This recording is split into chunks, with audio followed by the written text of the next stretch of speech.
Fala, nação tricolor, como é que vocês estão? Espero que estejam todos bem e ansiosos como eu para o jogo que falta menos de 24 horas. Nesse vídeo aqui a gente vai falar dos maiores desafios que o São Paulo vai encontrar lá no Allianz Parque. Eu separei 5, mas na minha opinião, vocês vão ver no decorrer do vídeo, são mais de 5. Então a gente vai falar do fator Abel Ferreira e um duelo à parte que existe contra o próprio Rogério Ceni. A gente vai falar do fator Allianz Parque, que não adianta, existem grandes números a favor do Palmeiras. A gente vai falar da arbitragem, tanto do Rafael Claus, relembrar erros dele a favor e contra de São Paulo e Corinthians em sua jornada como árbitro, e do Thiago Duarte, que é o responsável pelo VAR, que tem muita história, inclusive já expulsou o ídolo Rogério Ceni quando ele ainda era goleiro de São Paulo. A gente vai falar dos desfalques do Palmeiras que estão voltando e dos prováveis desfalques do São Paulo para amanhã. A gente vai falar do fator psicológico do clássico. E a gente vai falar dos próprios jogadores do Palmeiras que concederam entrevista neste meio de semana, como eles estão se sentindo para esse clássico. Meu nome é Laila Reis, eu estou à frente da equipe do SPFC.net há mais de 10 anos. É um prazer compartilhar esse momento com você de muita ansiedade e muita humildade também. Só 2 recadinhos antes da gente começar. Quer uma cadeira linda como essa? Acabou a dor nas costas para quem faz home office. O link vai estar aqui embaixo. Tem uma outra versão especial dos 30 anos do Mundial. São lindas as duas, garanto a sua. Outra coisa, quer assistir todos os jogos do São Paulo, tem mais de 3 mil canais livres, podendo assistir no seu celular, notebook, Smart TV, TV Box por R$ 29,90, Network BG. Faça o teste gratuitamente por 2 horas no link aqui de baixo. Agora, bora. Gente, é o seguinte. Olha só como o Palmeiras veio grande pro Morumbi. Veio invicto pro Morumbi. Tinha se vencido São Paulo. Aliás, no duelo à parte que existe entre Rogério Ceni e Abel Ferreira, que já se confrontaram entre times que o Rogério passou 5 vezes. A última, sem ser 3-1, aquele último jogo que a gente perdeu de 1-0, o Rafinha foi expulso e tudo mais, tinha sido a primeira derrota do Rogério Ceni pro Abel Ferreira. Então o Abel, ele veio assim, né, tranquilo. Mas agora ele tá com um ego do tipo, preciso vencer este cara. Já o Palmeiras, quando chegou antes desse 3-1, veio muito assim, muito lindo, né? Só tinha tomado 4 gols em todo o Campeonato Paulista. E aí, num único jogo, levou 3 gols. Imagina como é que tá a emoção dos palmeirenses querendo falar, meu, vamos arregaçar. Então, esta semana, obviamente, acompanhei de quarta até aqui todas as notícias do Palmeiras, porque é o que o Abel Ferreira, é o primeiro fator que a gente vai falar, fez. O Abel Ferreira não tem como a gente falar, mesmo que fale, ele não é humilde, etc. Não tem como a gente negar de que ele é um dos grandes gênios do futebol. Ninguém pega uma equipe do Palmeiras, tudo bem, com muito dinheiro, com a tia Leila ali e tudo mais, mas ninguém pega uma equipe de futebol, vence 2 vezes a Libertadores, tudo bem, que ele pega um time que não tem Mundial, e isso pesa, essa história, essa piada do Mundial também pesam, na minha opinião. E faz o que ele fez, ganhou quase que a porra toda com o Palmeiras, né? Não chegou um Jorge Jesus no Flamengo, mas ganhou quase que a porra toda. E une muito bem um time que a gente por muito tempo contestou, porque o Palmeiras teve aquele time de galácticos com grandes nomes, a gente falava, pô, quem é o treinador que vai conseguir colocar esses egos no lugar? E o Abel Ferreira, desde que chegou, foi muito contestado e foi provando. Não, eu sei lidar com toda a situação, foi ganhando, etc. Ele tem um fator de esconder muito o jogo, só que aí é que tá o X da questão. Ele não esperava que hoje o feitiço virou contra o feiticeiro, quem esconde o jogo é o Rogério Ceni, eu vou explicar por quê. Nos últimos 15 jogos, tirando o jogo do 3-1 e o jogo contra o Corinthians, o Rogério Ceni mudou todas as escalações de 4 a 5 peças. Então ele tem um time inteiro titular no banco. Tanto é que a gente vem falando aqui no canal. Pô, na verdade, os reservas são os titulares. É que eles passaram por lesões, eles passaram por fases de preparo físico, eles passaram por Covid, eles passaram por um monte de coisa. Seleção, por um monte de coisa. E aí a gente ia vendo aquela questão do, tem que colocar Cotia. E na verdade o Rogério Ceni estava preparando 2 times. Ele tem 2 times com várias estratégias. E agora nas finais que a gente percebeu o que o Rogério Ceni tem nas mãos. Só que o Abel Ferreira, e nem eu, e nem você sabemos de verdade, a carta na manga que o Rogério Ceni tem nas mãos quando ele coloca esse time para rodar. Porque se você perceber, você nunca viu qual é o verdadeiro time do Rogério Ceni. Então, o Abel Ferreira, para entender um pouquinho do São Paulo e o que o São Paulo pode ser nessa semifinal, não teve que só reassistir o último jogo do 3-1, olhar erro por erro, mexida por mexida do Rogério Ceni, olhar perfil por perfil de jogador, que é a mesma coisa que o Ceni faz. São dois estudiosos do futebol. Ele teve que assistir todos os jogos do Campeonato Paulista, ver a evolução do São Paulo e viver a evolução do São Paulo para entender o que o São Paulo tem dentro de campo e no banco. Porque, gente, se vocês não se lembram contra o São Bernardo, o Rogério Ceni trouxe aqui o pessoal do banco, meteu ali, falou, pronto, outro time, toma, pau, 4-1, tchau, beijos. Beijos, me liga. E contra o Corinthians, ele nem precisou colocar esse segundo time, não. Ele falou, eu vou resolver com esse daqui mesmo, tá tudo certo. E foi a mesma coisa contra o Palmeiras. Então, o Abel e nós sabemos que o Rogério Ceni tem alguma coisa a mais, mas você não consegue dizer exatamente o quê. E você vê os próprios jogadores falando, tudo é mérito dele, do Rogério Ceni. Então, hoje, quem esconde o jogo é o Rogério Ceni. Fica a questão no ar. Se o Rogério Ceni tivesse ficado como técnico do Flamengo, seria ele hoje um campeão mundial pelo Flamengo? Abel Ferreira, por esse duelo de treinadores, eu não tô falando de elenco e tal, por esse duelo de treinadores, será que o Rogério Ceni não teria comido o Abel Ferreira vivo? Fica aí a grande questão, então, desse duelo à parte que existe entre os dois treinadores. Agora vamos falar de arbitragem. Gente, o psicológico de arbitragem, o Rogério Ceni já deu na coletiva. Aliás, lindo treino aberto hoje, 21 mil pessoas, muito lindo.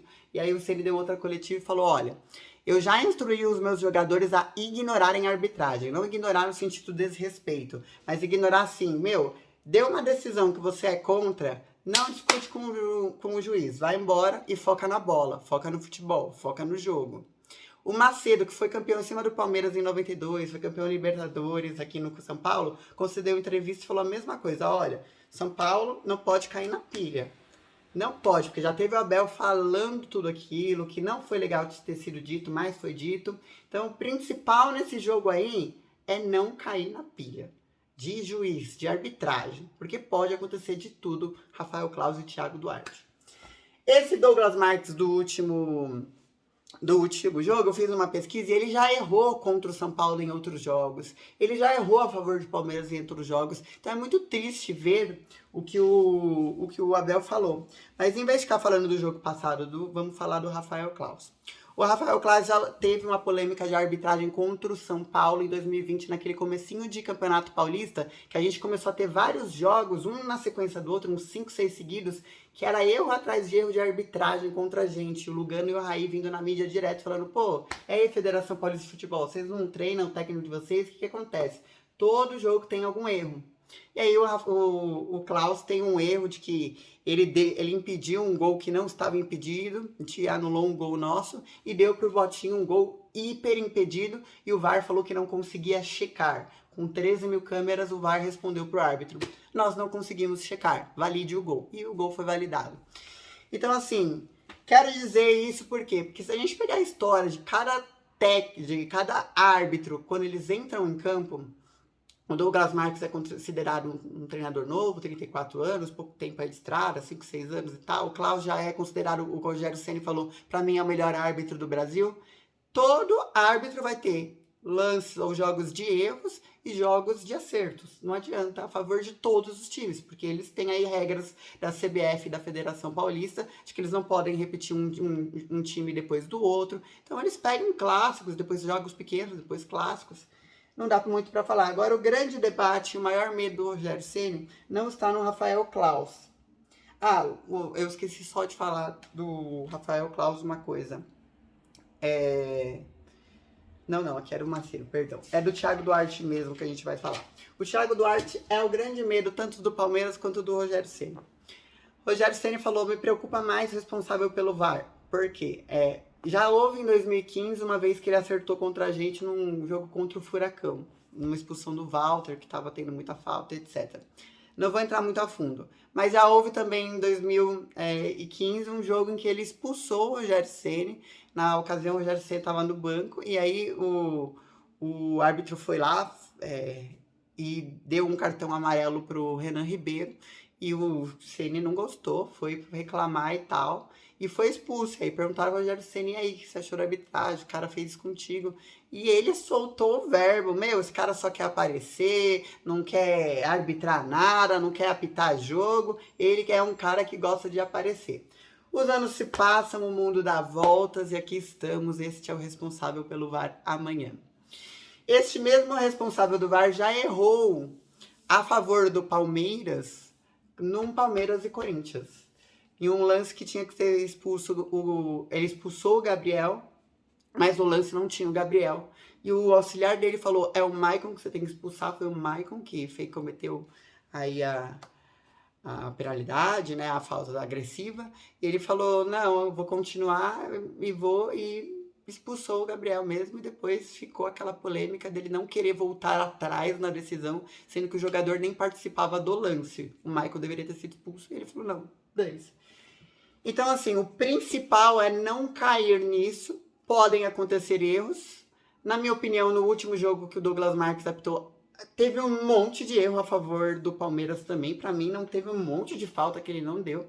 Mas o palmeirense só quer enxergar. E para mim, a porcada é uma torcida e é um time que é muito mimizento. Quando perdeu o Paulista para o Corinthians, foi tentar reverter na Federação Paulista de Futebol. É o time que mais tem asterisco na história. Então esperem aí que vai ser um jogo com muita dificuldade em relação à arbitragem.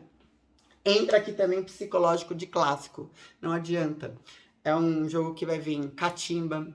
São jogadores experientes do outro lado, então são jogadores que sabem fazer provocação. Aquele duelo à parte que existe dentro do campo, de posição para posição, do zagueiro contra o atacante, do lateral contra o volante, vai ter muita provocação disso. Para mim, os moleques da base são hiper preparados para não entrar nisso. Desde que o Rafinha foi expulso daquela vez contra o Palmeiras mesmo, ele mudou bastante a postura. Eu acho que o Mito chamou ele e falou assim, vem aqui, tu pode colocar o meu campeonato, o nosso campeonato, o time inteiro em xeque se você continuar. E eu adoro a postura do Rafinha, aquele cara sangue no olho.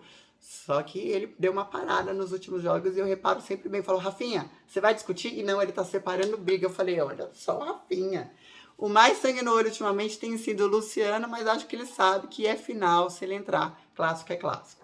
Agora vamos falar do fator Allianz Parque. Gente, não adianta. Se a gente teve um treino aberto, assim como eles também foram lá, a torcida, ficaram com portões fechados, foi engraçado, né? Assim como a torcida é importante e foi importante aqui no Morumbi, também vai ser muito importante. Você viu que eles colocaram um telão na área norte, onde estava já com um alambrado construído por causa do show. Fizeram questão do Allianz Parque, abriram esse setor aí que vai ter o telão e deram o ingresso de graça. Já são mais de 30 mil ingressos vendidos, porque faz toda a diferença a energia da torcida. E eles viram a festa que o São Paulo fez antes para envolver a torcida. Espere deles que tem mais dinheiro para investir, mais tecnologia, tem uma arena, eu prefiro estádio, mas eles têm uma arena, que dá para fazer um showzaço e vão fazer alguma coisa nesse sentido para colocarem a pressão. Esse é um outro fator psicológico que pode alterar o jogador em campo. Tem que ser nervo de aço, não adianta. O Allianz Parque entra também porque o Palmeiras tem 9 vitórias consecutivas em casa nesta temporada. 100% de aproveitamento. Tá na melhor sequência de vitórias dentro do Allianz Parque da história do estádio. Então, assim, eles fizeram toda a questão do jogo sei lá exatamente por isso. Eles têm uns números absurdos lá. Nessa temporada, eles marcaram 16 gols e só sofreram 2 no Allianz Parque.